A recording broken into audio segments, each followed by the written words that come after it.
मैं उमजद इकबाल मेट्रो 7 पाकिस्तान के साथ इस वक्त मौजूद हूँ नाज़ाबाद 1 नंबर पे राजपूत चौक पर। हमारे साथ आज मौजूद है सईद राहू साहब। आइन से बात करें। औज़ुबिल्लाहिमिनश्शैतानिर्रजीम बिस्मिल्लाहिर्रहमानिर्रहीम।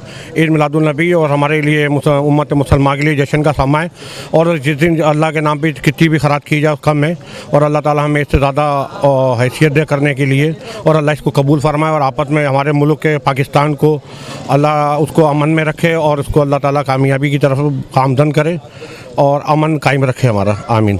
सईद भाई ने बहुत अच्छा मौके पे बहुत अच्छा प्रोग्राम किया है हलीम का और ये गेट टुगेदर भी हो गई हम सबकी और मोहल्ले में ताज़ा भी हो गई यादगार भरे। हर साल करते हैं एहतमाम, अल्लाह का फजल है बिल्कुल और ये होना चाहिए। मज़ेदार मज़ा आता है ज़रा सबके साथ। इस वक्त हम राजपूत सुप्रीम काउंसिल के हेड ऑफिस में मौजूद हैं।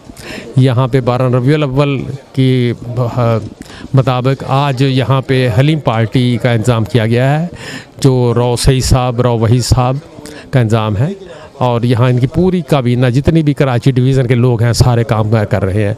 अल्लाह ताला एक तो इनकी जो भी ये काम कर रहे हैं इनको कबूल करे और सवाब दे। बाकी जो बरादरी का काम है वो अपनी जगह पे है, इंशाअल्लाह वक्त के साथ साथ वो चलता रहेगा और चल रहा है। ये सईद भाई का माशाल्लाह हर साल का प्रोग्राम है और बेहतरीन प्रोग्राम हो जाता है ये। इसमें पुराने हमारे सारे दोस्त और जितने भी कॉन्ट्रैक्टर एसोसिएशन हैं वो सब भरपूर तरीके से शिरकत करती हैं और माशाल्लाह ये 12 रबीउल अव्वल के हवाले से एक बड़ा प्रोग्राम हो जाता है। उम्दा में पकाएं और जी भर के खाएं।